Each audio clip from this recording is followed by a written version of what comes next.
Hey there, and welcome back to a new video. In this one I'm gonna be showing you how I made a handmade sketchbook. I've been thinking about doing my own sketchbook for quite some time, and I had some more free time now, so I decided to jump on it. So I've been wanting to make my own sketchbook mainly because I can add any kind of paper I want to it. So that's the first step you will see me doing, is choosing the papers I want to add and cut them all to the same size so they fit together. And yeah, I wanted to have a sketchbook where I could have colored paper, tan paper, watercolor paper, normal paper if I don't feel like watercoloring or using wash or something like that. So I wanted a bit of a mix and match because I always find something lacking when I buy a sketchbook, because if it's just for drawing then I kind of lack the possibility of using watercolors or water-based mediums on it. And if you can use a sketchbook only for watercolors, then you feel like you're wasting it when you're using just pencil. And there's always that.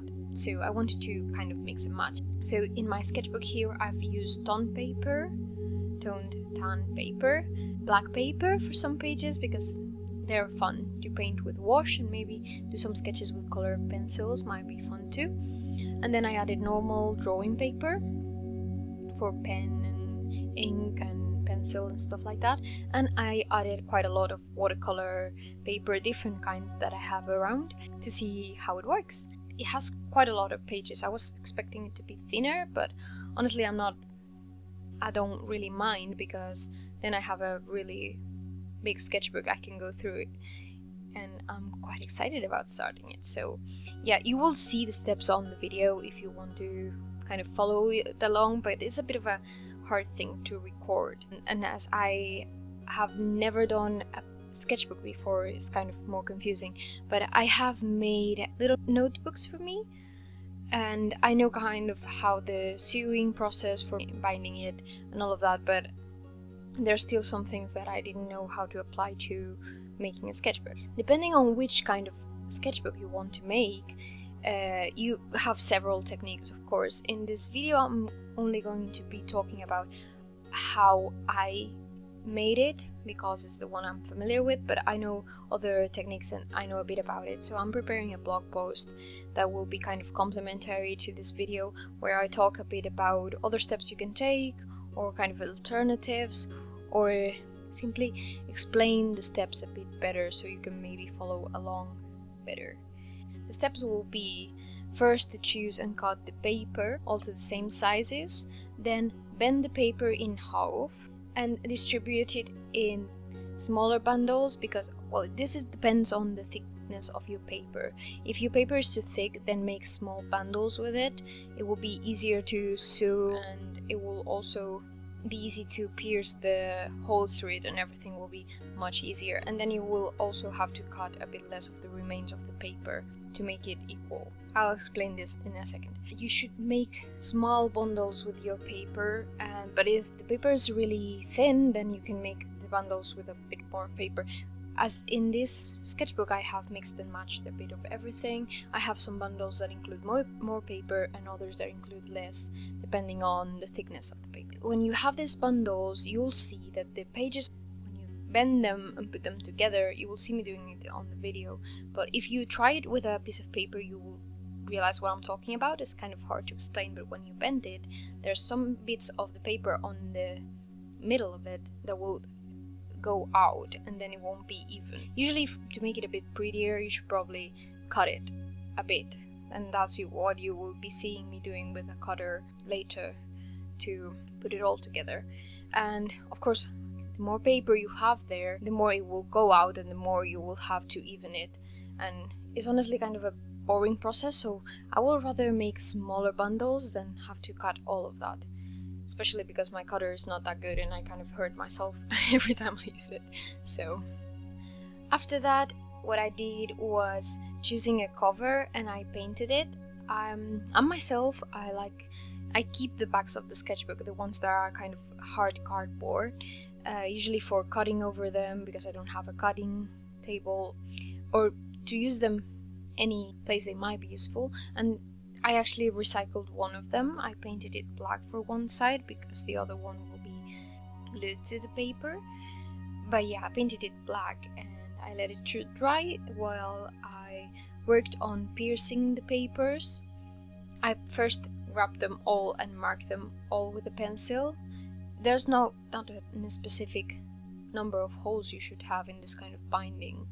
Well, I've tried to make them kind of even and spread them evenly, and then I'll just proceed to pierce them. I used actually my eraser as the bottom bit so I don't pierce the table, and I proceeded to pierce it with a thick needle because I don't have that thing that you use to pierce things. I can't remember how it's called right now, but yeah, I don't have it, so I just made do with it.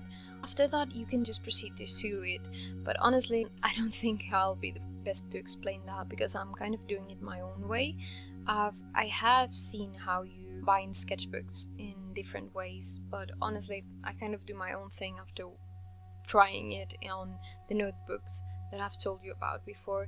Basically, you just have to make one pass going up and then down and then up and then down on the first bundle, and afterwards that you will have a line in both sides together, like, because you will alternate one side and then the other, but on the other way around you will cover that up. This is just too hard to explain.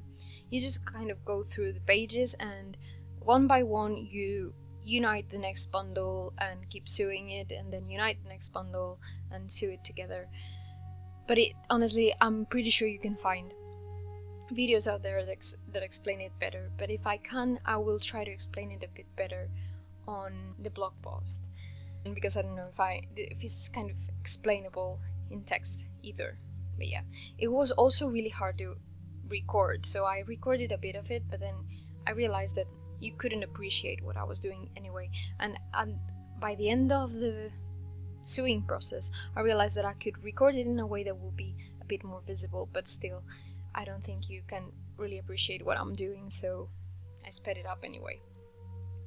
Once you have it binded, you could also use glue, or there's other ways to bind a sketchbook if you want to, but I decided that sewing it was the best and most accessible to me at the moment. I just glued the covers to the front and the back, to the first and last paper, and I didn't record this process because I actually have some trouble with the glue. Well, when that's done, I put some weight onto it and left it out there till the next day, I believe. And actually the paper got a bit glued on some places because the glue got out. I had trouble with it, but yeah, I went over it and just separate individually every and each piece of paper to make the sketchbook usable. And yeah, that's it. I'm gonna be using it in the future, possibly near, because I'm like halfway through a small sketchbook I'm using, and that's probably gonna be done soon, probably before the end of the summer here, so I'll start using it soon and I'll tell you how it works about it. I'm also thinking that maybe I will be doing one for Inktober too, because I'm thinking about how I'll do this Inktober, but I definitely want it to be more casual than other years, something more relaxed and kind of enjoy it a bit more. So I thought about making a sketchbook, and right now I have a lot of pieces of paper around that I can use for that, so I think it might be a good idea. But if I do, I will record it and try to do it in a way that you can see better, maybe the process. We'll see. But yeah, I hope maybe this was a bit of a confusing video because I didn't intend to make a tutorial, but I promise that the blog post will be a bit more clear for you to understand and to follow the process. And probably there's a lot of videos out there. If you want to see a proper sketchbook, do it yourself sketchbook tutorial, you will have some out there. This is more like a show off of how I do it. Yeah, thank you so much for watching. I'll be linking the blog post down below once it's out. That's probably gonna be next week or the next one, because I think I have another blog post coming up. But anyway, I will be linking it down below once that's done. If not, you can also check my blog and subscribe to it, because I'll probably send a newsletter once that's out. But yeah, that was it. I hope you liked it. I hope you liked the process of seeing me do a sketchbook, and I'll tell you more about it when I start using it. Probably we'll record a time lapse or something, and I'll tell you more about it. I'll see you on the next video. Bye!